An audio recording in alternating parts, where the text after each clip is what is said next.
नमस्कार, आप देख रहे हैं पंजाब केसरी। मैं हूं मैनपाल कश्यप। इस समय मैं कांग्रेसी नेता हमारे साथ मौजूद है, हमसे बातचीत करेंगे। आज जिस तरीके से कांग्रेस पार्टी के सभी जो अकाउंट्स हैं वो सील कर दिए गए हैं, उसी को लेकर यहाँ कांग्रेस युवा कार्यकर्ता यहाँ पर पहुंचे, काफी संख्या में यहाँ पर पहुंचे हैं। और यादवेंद्र जी हमारे साथ मौजूद है, उनसे बातचीत करेंगे। सबसे पहले सर, आपका पंजाब केसरी में स्वागत है। धन्यवाद मैनपाल जी। मैं पंजाब केसरी का धन्यवाद करूंगा कि वो आए यहाँ। अच्छा सर, आज जो आपकी मीटिंग हुई है उसको लेकर आप क्या कहेंगे?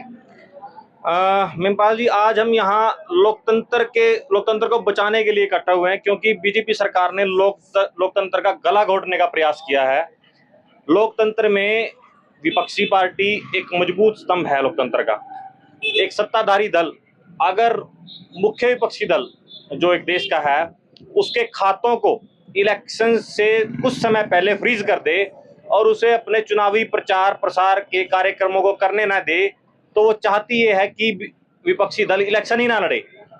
तो ये एक सोचने वाली बात है। और इसमें आप देखें कि देश का चाहे कोई कोर्ट हो, चाहे चुनाव आयोग हो, कोई भी संज्ञान नहीं ले रहा। मात्र 14 लाख के ITR का मामला था और उसका अगर फाइन बनता था सिर्फ 10,000 रुपये, लेकिन हमारे पार्टी से वो मांग रहे हैं 210 करोड़ रुपए, जो हमारे खातों में है ही नहीं। तो ये लोकतंत्र का गला घोटने का प्रयास है इनका। ये नहीं चाहते कि देश के अंदर इलेक्शन हो, ये चाहते हैं इस देश के अंदर गुंडा राज स्थापित हो और एक तरफा बीजेपी अपना राज स्थापित करना चाहती है और कोई चुनाव ना लड़े, इस प्रकार का उनका प्रयास है। देखो किस प्रकार से रात ईडी की छापेमारी हुई और एक देश की राष्ट्रीय पार्टी आम आदमी पार्टी के राष्ट्रीय अध्यक्ष और दिल्ली के मुख्यमंत्री अरविंद केजरीवाल को भी इन्होंने गिरफ्तार कर लिया।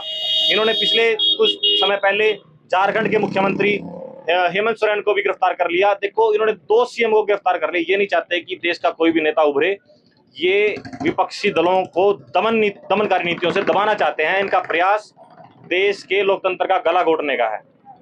तो इस पूरे प्रकरण की अगर बात की जाए, तो पूरे प्रकरण को अगर देखा जाए तो क्या साजिश बीजेपी की मानते हैं इसके पीछे? सर, बीजेपी की साजिश यही है कि देखो, विपक्षी पार्टी अगर चुनाव लड़ेगी, अगर उनकी दमनकारी नीतियों को और देश विरोधी नीतियों को जनता के सामने उजागर करेगी, तो चुनाव में वो जीत दर्ज कर सकती है।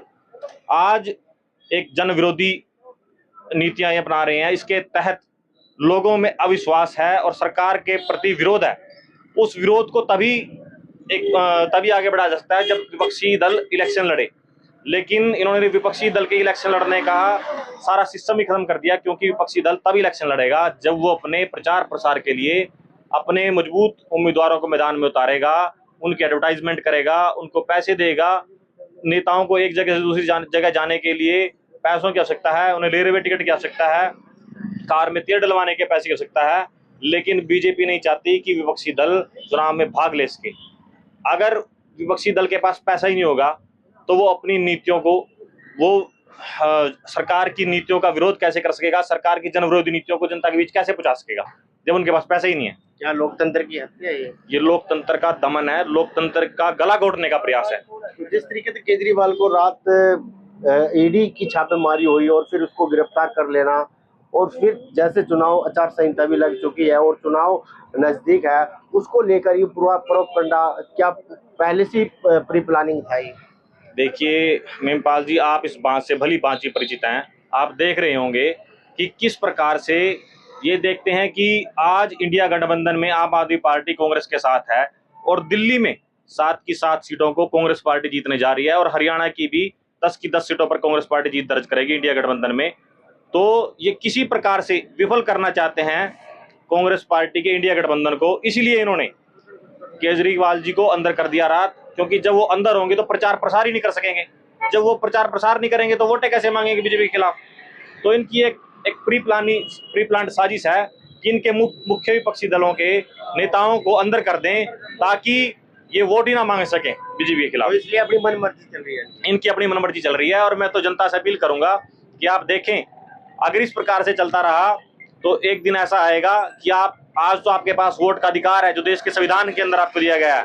18 साल के बाद आप वोट डाल सकते हैं, लेकिन आपके पास वोट का अधिकार ही नहीं होगा। आज आप 5 साल बाद सत्ता बदल सकते हैं, लेकिन जब आपके पास वोट का अधिकार ही ना होगा तो आप सत्ता परिवर्तन कैसे करेंगे?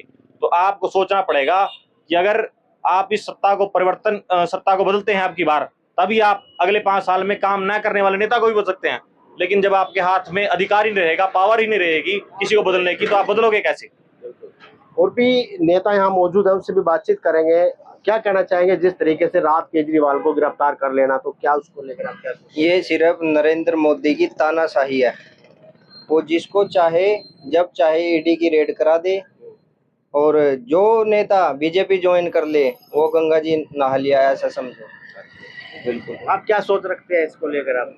हम तो ये लोकतंत्र की हत्या ही समझते हैं इसको। जैसे करा तो केजरीवाल जी को भी गिरफ्तार करा, पहले झारखंड के सीएम को गिरफ्तार करा, तो बीजेपी सरकार यही चाहती है कि वही सत्ता में रहे, वही राज कर सकते हैं, वही सब कुछ चला सकते हैं, और किसी पार्टी को वो आगे बढ़ने का मौका ही नहीं देते। आप जो भी उनके खिलाफ आवाज उठाते हैं उसी को ईडी का संबंध आ जाता है। अगर आपने बीजेपी का पट्टा पहन लिया तो आप ठीक हो, वरना आप उनके खिलाफ हो और आपको जेल काटनी पड़ेगी।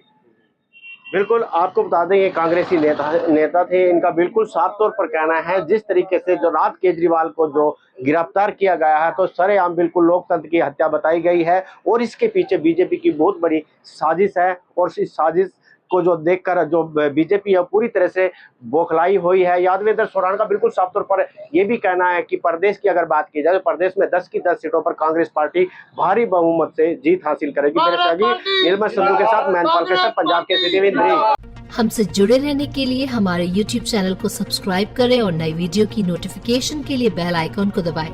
अगर आप ये वीडियो Facebook पर देख रहे हैं तो लाइक जरूर करें और ज्यादा से ज्यादा शेयर करें। धन्यवाद।